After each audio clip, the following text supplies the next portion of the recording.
ఒక తోటలో ఒక కొమ్మలో ఒక పువ్వు పూసింది.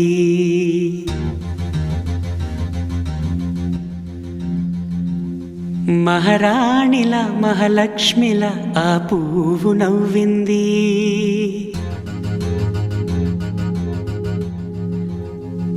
అలాగే నవ్వుతూ ఉండాలని,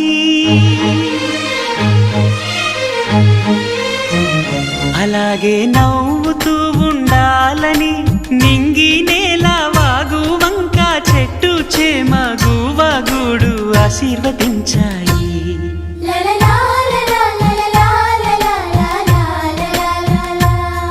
ఒక తోటలో ఒక కొమ్మ